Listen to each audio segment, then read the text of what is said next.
கொடுக்கலாம். So thank you ma'am.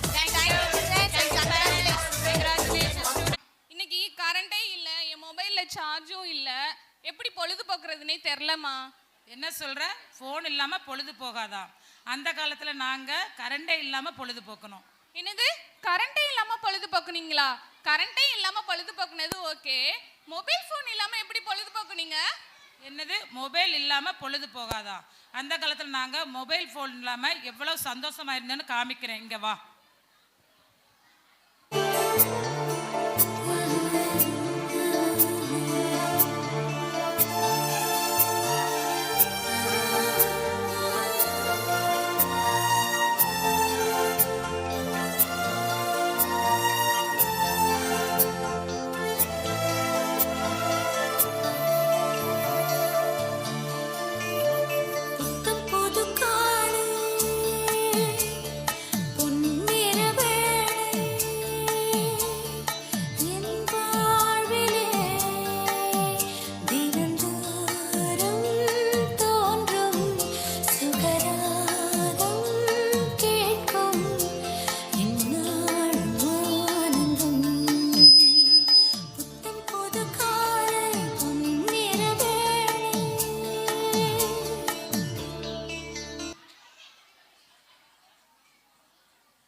பாத்தியா, நாங்க அந்த காலத்துல எவ்வளவு சந்தோஷமா இருந்தோம்னு. நீங்க இந்த காலத்துல எப்படி இருக்கீங்க தெரியுமா?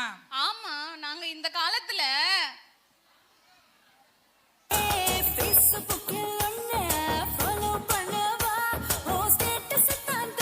தாண்டி வர போற வாட்ஸ்அப்ல இவ வரலன்னு காயில இந்த நாசா பண்ணி பார்த்தேன். உலகத்தில் இவன் போல ஒரு கிறுக்கனு பிறந்ததில்ல. சரியா நீ வரியா, நீ மேலே லவ் லெட்டர் தரியா.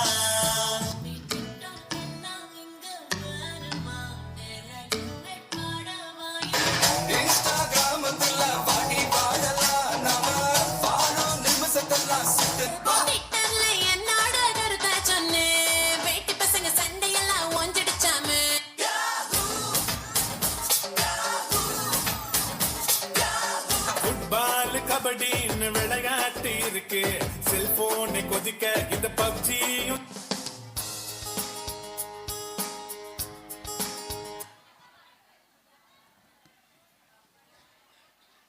பார்த்தியா நீங்க இந்த காலத்துல என்ன பண்றீங்கன்னு? ஆமாமா. அது மட்டும் இல்ல, இன்னும் சொல்றேன் கேளு. அந்த காலத்துல நாங்க விடுமுறைன்னு வந்தா எல்லாரும் ஒன்னா உட்காந்து சந்தோஷமா பேசி சத்தான உணவை சமைச்சு ஒன்னா உட்காந்து சாப்பிடுவோம்.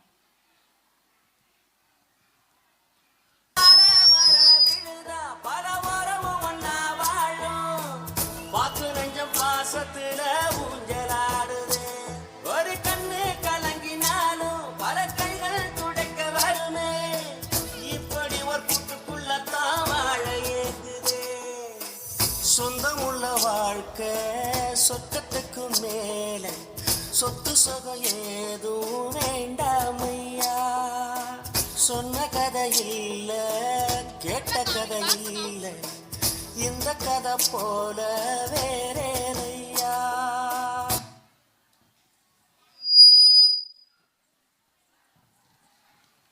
நாங்களும் தான் டெய்லி ஃபோன்ல பேசுறோமே, விதவிதமா ஃபுட் ஆன்லைன்ல ஆர்டர் பண்ணி சாப்பிட்றோமே, மொபைல பார்த்துட்டே சாப்பிட்றோமே, செம்ம டேஸ்டா இருக்கும் ஆன்லைன்ல ஆர்டர் பண்ணி சாப்பிட்ற சாப்பாடு.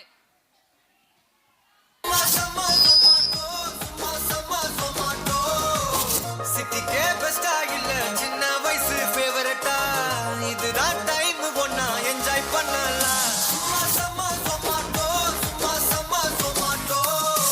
ஸ்கிரீனை தான் டச் இனி நோ மோர் வெட்டுமா, நினைச்சா தேடி வரும் செம்ம ஸ்பீடுமா. சொமாட்டோ சொமாட்டோ அல்லது ஆஃபர் இனி ஆல்வேஸ் ஹாப்பிமா. லோக்கல் டிஷஸ் வந்து கதவை தட்டுதுமா. சொமாட்டோ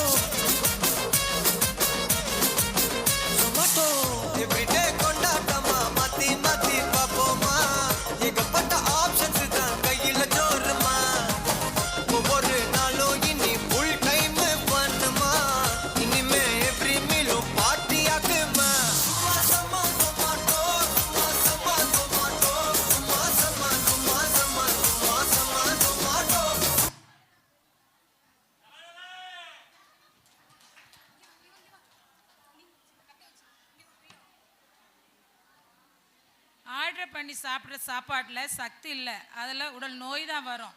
சரி, சாப்பிட்ற சாப்பாடு தான் அப்படி இருக்குன்னு பார்த்தா பாடம் படிக்க நீங்கள் என்ன பண்ணுறீங்க? அம்மா அம்மா எனக்கு நாளைக்கு டெஸ்ட் இருக்கு சொல்லிட்டாங்க. அதே ஃபோனில் எல்லாமே இருக்குல்ல, அதை பார்த்து படிச்சுக்க, எனக்கு வேலை இருக்குது.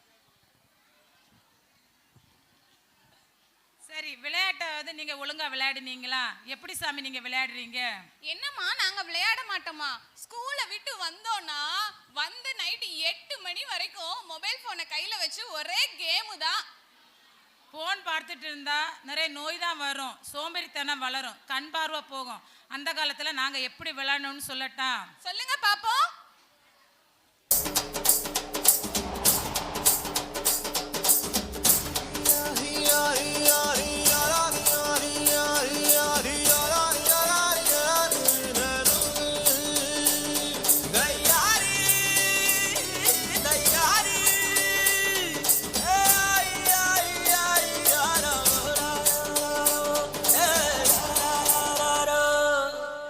வெயிலோடு விளையாடி வெயிலோடு உறவாடி வெயிலோடு மல்லு கட்டி ஆட்டம் போட்டோமே.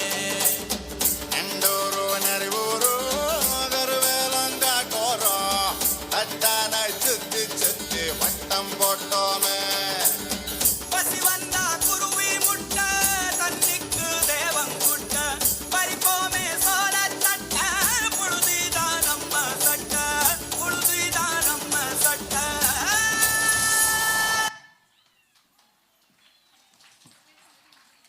இது எப்படியா இருக்கு? உங்க விளையாட்டை பார்க்கும்போது எனக்கும் ஆசையாதாம்மா இருக்கு, வெளியில போய் ஃப்ரெண்ட்ஸ் கூட ஜாலியா விளையாடணும்னு. ஆனா நான் ஸ்கூல் விட்டு வந்த உடனே எங்க அம்மா ஸ்நாக்ஸையும் ஃபோனையும் கையில கொடுத்து உள்ளேயே உட்கார வச்சிடுறாங்க. நான் வெளியில போகணும்னு சொன்னா டோரை லாக் பண்ணிடுறாங்க. ஏமா லாக் பண்றீங்கன்னு கேட்டா, நீ வெளியில போனா அங்க போயிருவ இங்க போயிருவ, கீழே விழுந்தனா அடிபட்டு போயிருன்னு இப்படி சொல்லியே வச்சிடுறாங்க. எனக்கும் உங்க விளையாட்டை பார்க்க ஆசையா இருக்கு. அப்துல் கலாம் கண்ட கனவு பலிக்கணும், வருங்காலத்திலே கண்மணிகள் உங்க வாழ்க்கை ஜெயிக்கணும்.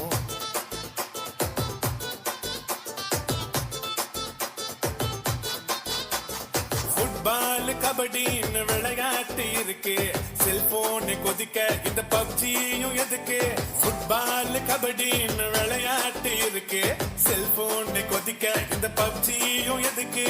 கண்ரெண்டு வலிக்கும் கை நோவால துடிக்கும், கண்ரெண்டு வலிக்கும் கை நோவால துடிக்கும். பசங்க செல்போனை நோண்டி படிக்காம போகும், செல்போனை நோண்டி படிக்காம போகும். அப்துல் கலாம் கண்ட கனவு பலிக்கணும், வருங்காலத்திலே கண்மணிகள் உங்க வாழ்க்கை ஜெயிக்கணும்.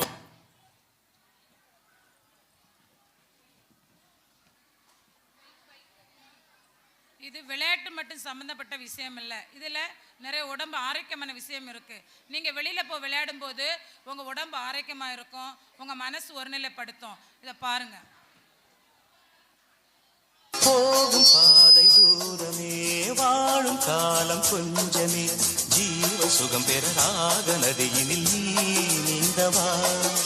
போகும் பாதை தூரமே வாழும் காலம் கொஞ்சமே ஜீவ சுகம் பெற ராக நதியினில் நீ நீந்தவா.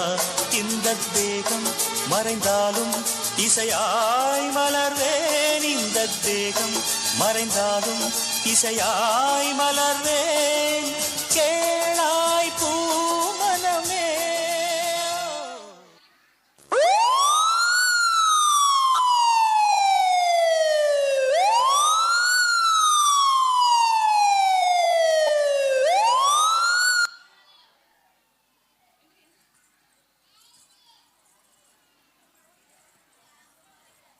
இந்த ஃபோன் வந்ததுலேருந்து உடல் ஆரோக்கியம் மட்டுமா போச்சு, ஒரு மனிதனுக்கு உண்டான மனிதாபிமானமே இல்லாமல் போயிருச்சு இந்த போனால. என்னது மனிதாபிமானமே இல்லைன்னு சொல்றீங்களா? எதை வச்சு சொல்றீங்க? இதோ பாரு மனிதாபிமானத்தை.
ஃபோன் உங்களை எந்த அளவுக்கு கொண்டு வந்து விட்டுருக்குன்னு பார்த்தியா? அப்படின்னா இந்த மொபைல் ஃபோன்னால எந்த யூஸ்மே இல்லைன்னு சொல்றீங்களா? ஃபோனில் கெட்டது மட்டும் இருக்குன்னு நான் சொல்ல வரல. ஃபோனில் நிறைய நல்ல விஷயங்களும் இருக்குது. நம்ம நிறைய நல்ல விஷயங்களை படிச்சிருக்கோம். நீ உட்காந்து யோசித்து பாரு. 5 வருடங்களுக்கு முன்னாடி கொரோனா வந்தப்போ பாடமே மொபைல் ஃபோன் மூலமாக தான் நடந்துச்சு. அது ஒரு நல்ல விஷயம். ஃபோன் என்பது ஒரு அரிய கண்டுபிடிப்பு. நாம் நல்ல விஷயத்துக்கு பயன்படுத்தாமல் என்ன பண்ணுறோம், வாட்ஸ்அப்பு, ட்விட்டரு, ஃபேஸ்புக்கு இப்படின்னு சொல்லி சோசியல் மீடியாவுக்கு நேரத்தை வீணடிக்கக்கூடாது. அது மட்டும் இல்லாமல் பட்ஜி, ஃப்ரீ ஃபயர்னு ஃபோனில் போய் கேம் விளையாடி நேரத்தை செலவழிக்கக்கூடாது. எங்க நேரத்தை வீணடிக்கிற இந்த ஃபோனை இனிமேல் அனாவசியமா நான் யூஸ் பண்ண மாட்டேன் நீங்க சொன்னதுல இருந்து நான் முடிவு பண்ணிட்டேன். என்னங்க ஃப்ரெண்ட்ஸ், நீங்களும் அப்படிதானே முடிவு பண்ணிருக்கீங்க? எப்ப நீங்களும் மாற போறீங்க? மாற முயற்சி பண்ணுங்க.